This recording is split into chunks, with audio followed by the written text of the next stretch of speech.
Assalamualaikum warahmatullahi wabarakatuh. Selamat sore, salam sejahtera untuk kita semuanya.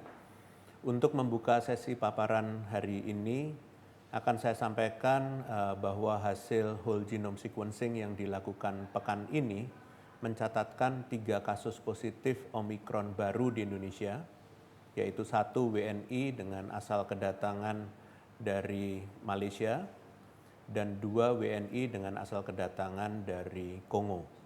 Sehingga sampai dengan hari ini terdapat 8 kasus positif varian Omikron tersebut. Meninjau hal tersebut, maka pemerintah akan semakin memperketat di pintu masuk negara, baik masuk pintu darat, laut, maupun udara.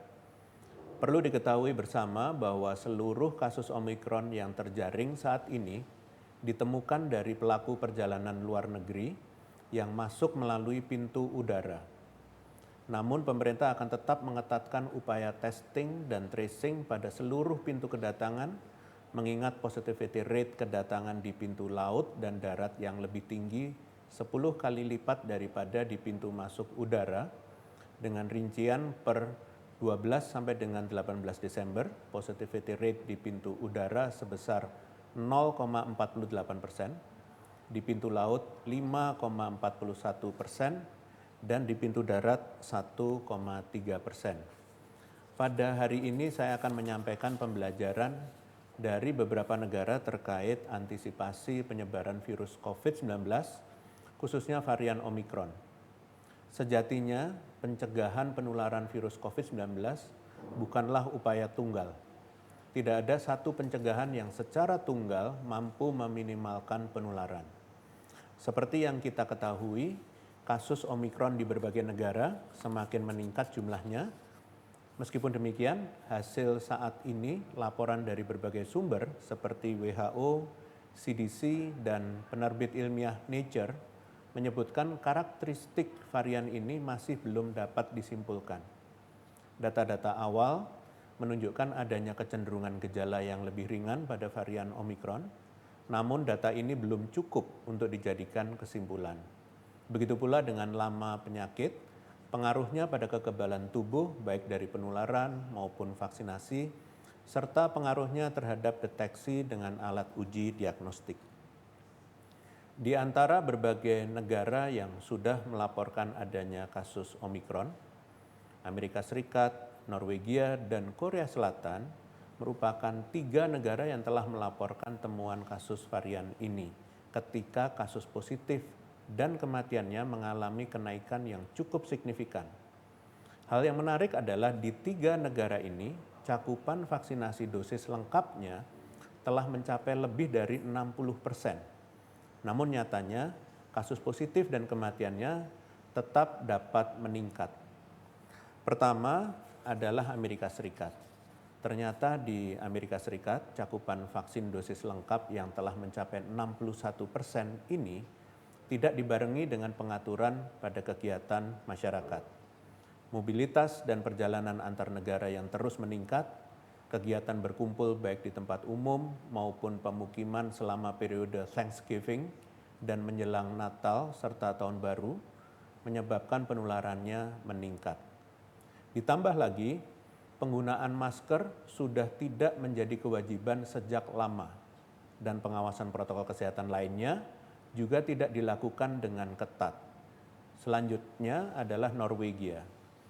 Norwegia adalah satu dari sekian negara di Eropa dengan kasus Omikron yang terus mengalami peningkatan tajam. Padahal vaksin dosis lengkap di Norwegia telah mencapai 71,45%. Nyatanya, kasus positif yang meningkat ini juga dibarengi dengan kematian yang meningkat. Hal ini dapat disebabkan penularan Omikron yang semakin meluas di tengah masyarakat akibat masifnya kegiatan pesta menjelang Natal dan Tahun Baru, kegiatan belajar mengajar di sekolah, serta penerapan protokol kesehatan terutama penggunaan masker yang lengah. Ditambah lagi, perjalanan dari dan ke sesama negara Eropa yang tinggi tidak dibarengi dengan peraturan ketat terhadap syarat perjalanan. Hal ini disebabkan letak geografis negara-negara tersebut yang berada dalam satu daratan serta tingginya ketergantungan antar negara, sehingga lebih sulit untuk menerapkan kebijakan perjalanan seperti testing dan karantina. Terakhir adalah Korea Selatan. Korea Selatan menjadi salah satu negara Asia dengan vaksinasi dosis lengkap tertinggi, yaitu mencapai lebih dari 80% populasi. Namun, hal ini tidak menghentikan varian Omikron untuk masuk dan kasus COVID-19 untuk terus meningkat. Bahkan, tren kematian di Korea Selatan juga mengalami peningkatan. Hal ini disebabkan karena persiapan menuju endemi yang tidak dilakukan dengan baik.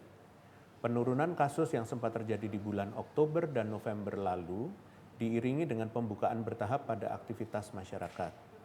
Namun sayangnya, implementasi protokol kesehatan lengah pada tempat umum, sementara jam operasional bar dan restoran serta tempat umum lainnya sudah tidak dibatasi.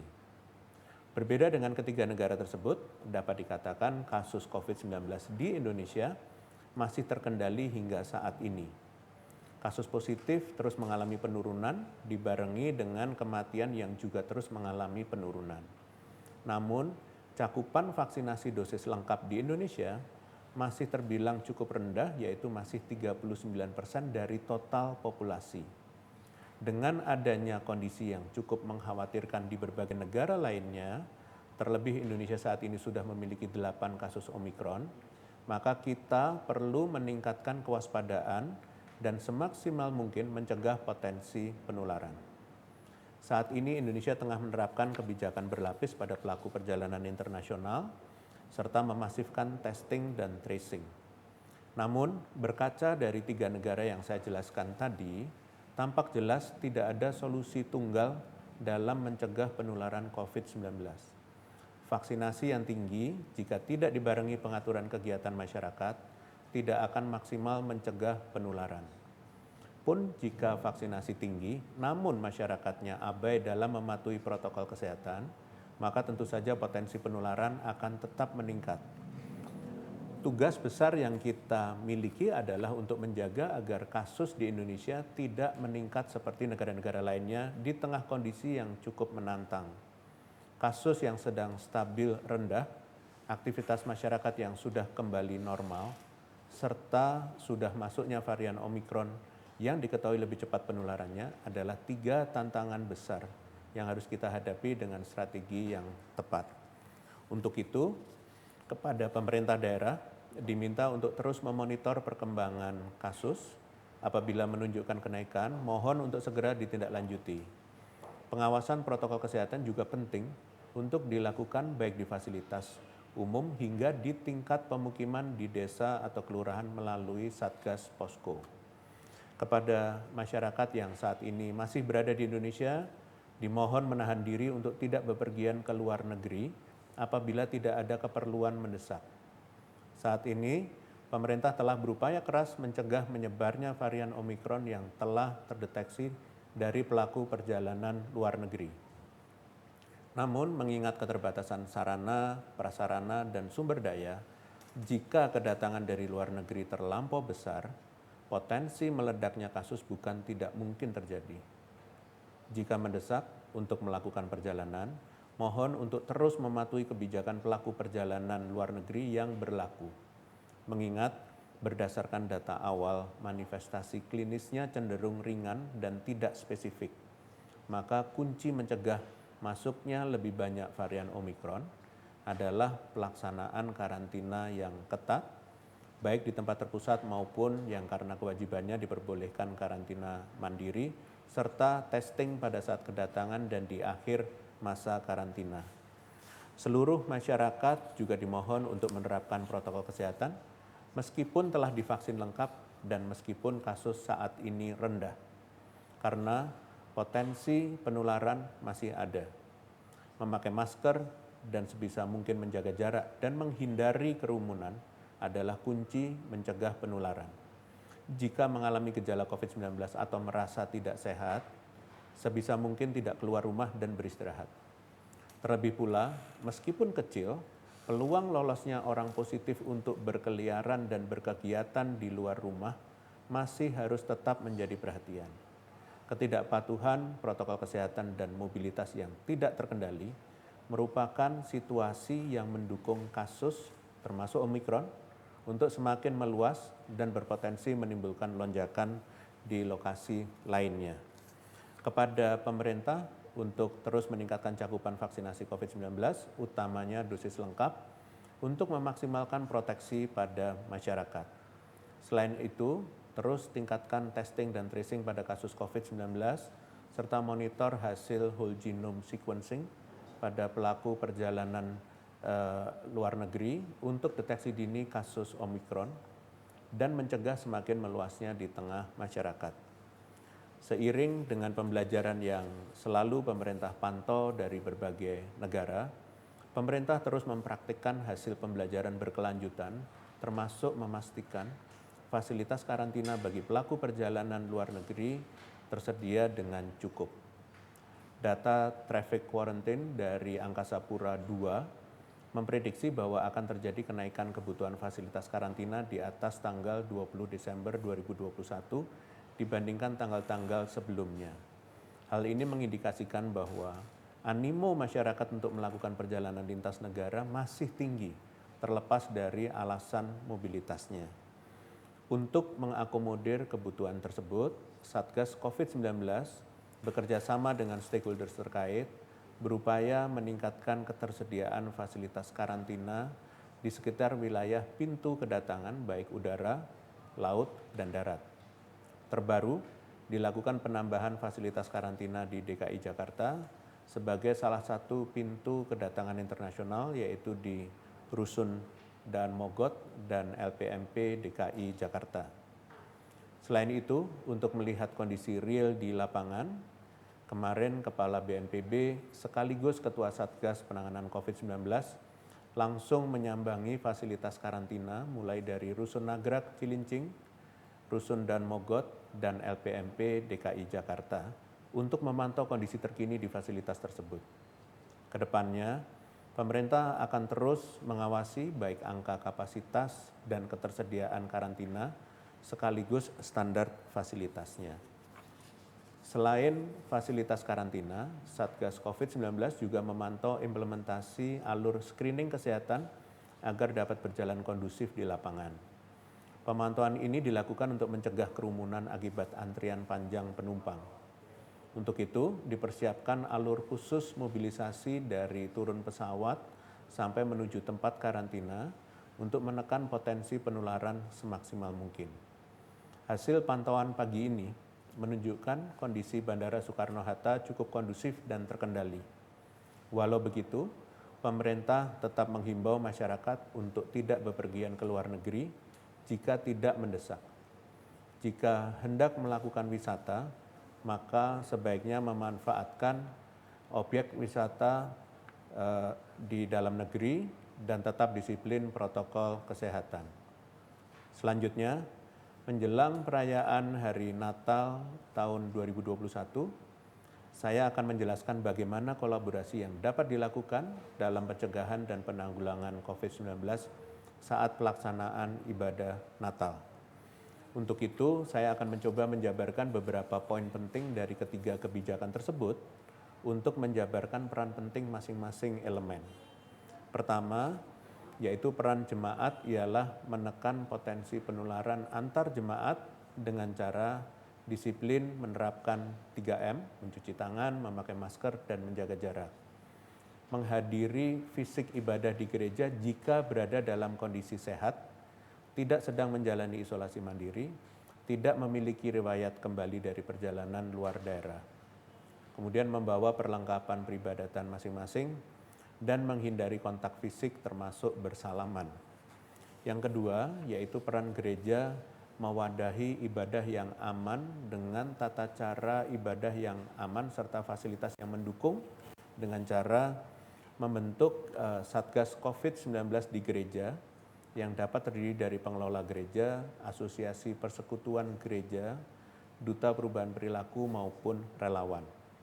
Tugas pokok Satgas COVID-19 di gereja sebagai salah satu fasilitas publik yaitu menjalankan upaya 3P, yaitu upaya pencegahan, contohnya mendukung penerapan protokol kesehatan serta menjalankan sosialisasi dan edukasinya baik kepada jemaat maupun pengkhotbah, contohnya screening kesehatan dengan termogan dan screening menggunakan peduli lindungi.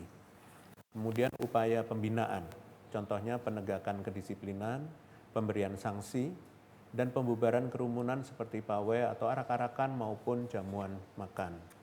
Yang ketiga adalah upaya pendukung, seperti upaya pencatatan dan pelaporan atau komunikasi dengan Satgas COVID-19 daerah setempat. Sebagai tambahan, beberapa peraturan yang harus dipatuhi selama menjalani ibadah di Hari Raya Natal 2021 diantaranya yang pertama adalah ibadah yang hendaknya dilakukan secara sederhana dan tidak berlebihan. Yang kedua, dianjurkan dilaksanakan di ruang terbuka. Yang ketiga, apabila dilaksanakan di gereja atau ruang tertutup, dianjurkan untuk diselenggarakan secara hibrid, online dan offline, dengan protokol kesehatan ketat dan kapasitas tidak melebihi 50% dari kapasitas ruangan, serta jam operasional gereja paling lama sampai dengan jam 22.00 waktu setempat.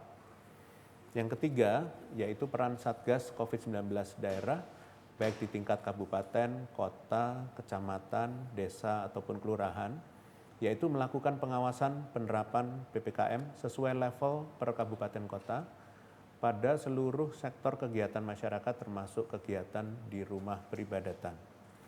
Peran unsur inti pelaksana ibadah Natal tidak terlepas dari dukungan unsur lain seperti media yang berperan memperluas informasi tata cara pelaksanaan ibadah kepada masyarakat. Pihak swasta yang mendukung operasional gereja dan ibadah yang aman dan bertanggung jawab, serta akademisi yang dalam perjalanan perkembangan kebijakan dan pedoman beribadah terus memberikan masukan berdasarkan bukti ilmiah terkini. Bersamaan dengan dikeluarkannya surat edaran nomor 440/7183/SC, pemerintah daerah beserta jajaran COVID-19 Satgas dapat melakukan upaya pendisiplinan jika fasilitas publik tidak melakukan screening kesehatan. Pemerintah mendorong pengelola fasilitas umum, fasilitas hiburan, pusat perbelanjaan, restoran, tempat wisata, fasilitas hiburan, serta titik kerumunan lain untuk mengoptimalisasi penggunaan peduli lindungi. Sanksi yang dapat diberikan dapat berupa penutupan sementara atau tetap atas izin operasional yang diatur dalam peraturan kepala daerah atau peraturan daerah setempat. Terakhir, saya akan menyampaikan beberapa informasi tambahan terkait penanganan COVID-19 di Indonesia. Di sesi hari ini saya ingin menegaskan bahwa vaksin yang ditujukan untuk anak usia 6-11 tahun adalah usaha perlindungan ekstra bagi anak-anak dan orang-orang di sekitarnya. Adapun video yang beredar yang menyatakan vaksinasi menjadikan anak-anak sebagai kelinci percobaan adalah hoax yang sangat tidak bertanggung jawab. Untuk menjawab hoax tersebut, harap masyarakat mencermati fakta-fakta berikut ini. Pertama, vaksin jenis Sinovac baik yang langsung diproduksi oleh Sinovac di Cina atau CoronaVac maupun yang diolah oleh Bio Farma telah mendapatkan persetujuan penggunaan pada masa darurat atau Emergency Use Authorizations serta penerbitan nomor izin edar NIE dari Badan POM. EUA atau persetujuan penggunaan darurat diberikan kepada obat atau vaksin COVID-19 yang masih dalam tahap pengembangan di masa pandemi, semata-mata untuk memberikan perlindungan terbaik bagi seluruh masyarakat termasuk anak-anak usia 6 sampai dengan 11 tahun di tengah potensi penularan COVID-19 yang masih tetap ada. Yang kedua, berdasarkan hasil laporan ilmiah dari uji coba, telah dilakukan pemantauan berkala kepada penerima vaksin di Cina. Keputusan ilmiah ini mempertimbangkan keamanan dan kemampuan pembentukan antibodi sehingga vaksin dapat direkomendasikan untuk anak kelompok usia 6 sampai dengan 11 tahun. Ketiga, EUA yang diberikan juga menjadi upaya percepatan proses pengembangan, registrasi, dan evaluasi vaksin tanpa melupakan aspek mutu, keamanan, dan khasiatnya. Vaksinasi anak dilakukan di berbagai sentra seperti puskesmas, rumah sakit, pos pelayanan vaksinasi di sekolah, atau satuan pendidikan lainnya, maupun lembaga kesejahteraan sosial anak.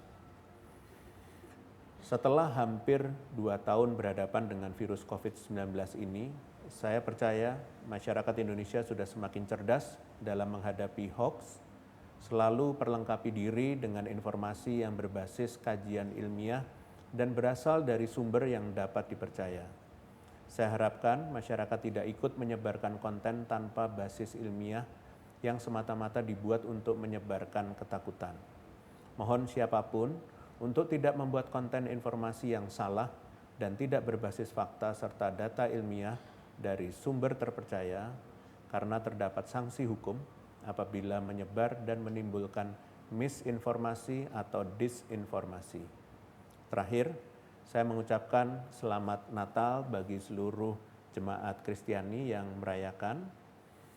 Di tengah suasana pandemi ini, semoga peringatan hadirnya Tuhan ke dunia dapat dijadikan teladan agar setiap kita dapat menjadi berkat dan seluruh kasih bagi sesama dalam semangat pelayanan, damai, dan persaudaraan. Demikian konferensi pers hari ini. Saya lanjutkan dengan sesi tanya jawab media. Terima kasih. Selamat sore Prof. Pertanyaan pertama dari Eben BBC News Indonesia, rencananya ke depan terkait dengan vaksin booster seperti apa? Lalu beberapa masyarakat mengaku sudah mendapatkan vaksin booster dengan berbagai cara. Mengapa hal ini bisa terjadi? Lalu ada juga masyarakat yang mengeluhkan vaksin booster yang cukup terlambat diberikan. Bagaimana tanggapan Satgas? Terima kasih BBC News Indonesia. Vaksin booster rencananya akan diberikan per 1 Januari 2022 atau setelah penetapan EUA vaksin booster oleh Badan POM. Penetapan jadwal program vaksinasi booster serentak ditetapkan setelah target cakupan vaksinasi dosis pertama dan kedua yang ditetapkan oleh WHO telah dipenuhi oleh Indonesia pada bulan Desember ini. Saat ini, pemerintah tengah memfinalisasi keseluruhan aspek program booster vaksinasi COVID-19, mulai dari sasaran prioritas penerima booster, skema program, timeline penyuntikan, dan sumber penganggarannya. Pemerintah akan segera mengumumkannya kepada publik jika sudah rampung. Ditemukannya pelaksanaan vaksinasi booster sebelum upaya vaksinasi yang dilakukan oleh pemerintah selain kepada kelompok tenaga kesehatan, diharapkan menjadi pembelajaran bagi kita semua, baik terkait dengan pengawasan maupun sikap tenggang rasa. Kedepannya, pemerintah berharap agar vaksinasi dilakukan sesuai prosedur yang semata-mata dirancang sesuai dengan kebutuhan dan kondisi di lapangan. Terima kasih. Pertanyaan kedua dari Dianfat Republika, ingin konfirmasi Prof, apakah benar saat ini Wisma Atlet Pademangan penuh karena membludaknya pekerja migran Indonesia yang masuk? Bahkan kabarnya kapasitas nyaris full 100% dihuni. Sebagian memang sudah dipindahkan ke rusun, pasar rumput, dan lain-lain. Bagaimana antisipasi selanjutnya? Terima kasih pada Republika. Menurut data per tanggal 22 Desember, masih terdapat kapasitas tersisa sebanyak 801 bed atau keterisiannya sebanyak 86,16%. Saat ini tersedia sekitar 4.374 bed di tempat karantina milik pemerintah dan cadangan 6.028 bed di fasilitas tambahan yang tersedia di DKI Jakarta. Pemerintah telah menambah jumlah fasilitas karantina dan memastikan kapasitasnya mencukupi untuk memenuhi kebutuhan pelaku perjalanan luar negeri. Terima kasih. Pertanyaan ketiga dari Imas Kontan, saat ini apakah rumah sakit sudah disiapkan untuk antisipasi terjadinya lonjakan kasus COVID-19, apalagi dengan adanya varian Omikron? Lalu bagaimana saat ini rumah sakit menyiapkan pelayanan pasien COVID-19, termasuk kapasitas bed dan perlengkapan lainnya? seperti tabung oksigen. Bagaimana pula persiapan pemeriksaan PCR dan antigen? Apakah pemerintah punya arahan khusus ke rumah sakit rujukan COVID-19? Baik, terima kasih Kontan. Menurut data pertanggal 19 Desember, diketahui bahwa angka keterpakaian tempat tidur di rumah sakit rujukan COVID-19 secara nasional yaitu 2,73%, baik tempat tidur untuk isolasi maupun ICU. Bahkan angka keterisian per provinsinya tidak lebih dari 30%, sehingga dapat disimpulkan kondisi pelayanan di rumah sakit masih terkendali dan tidak terjadi peningkatan perawatan akibat lonjakan kasus. Sampai saat ini 8 kasus positif bervarian Omikron telah di-screening di pintu kedatangan dan segera diisolasi dan ditangani oleh tenaga kesehatan profesional. Jika didapati hasil negatif setelah masa karantina, maka penyintas tidak lagi mampu menularkan virus tersebut ke orang lain. Meskipun demikian, kita masih harus terus waspada, terutama mengingat data-data awal menunjukkan kasus Omikron cenderung bergejala ringan atau bahkan tanpa gejala. Untuk itu, upaya testing, tracing, dan karantina merupakan kunci agar dapat men-screening kasus dengan baik, agar dapat segera ditangani dan tidak menimbulkan penularan yang meluas di masyarakat. Namun, kembali bahwa pemerintah mendorong rumah sakit di seluruh Indonesia untuk melakukan penyiapan langkah kontingensi, yaitu melakukan konversi tempat tidur untuk pelayanan COVID-19 jika kapasitas keterisiannya sudah melebihi 60% kapasitas. Terima kasih, dengan demikian konferensi pers pada sore hari ini berakhir. Selamat sore, wassalamualaikum warahmatullahi wabarakatuh.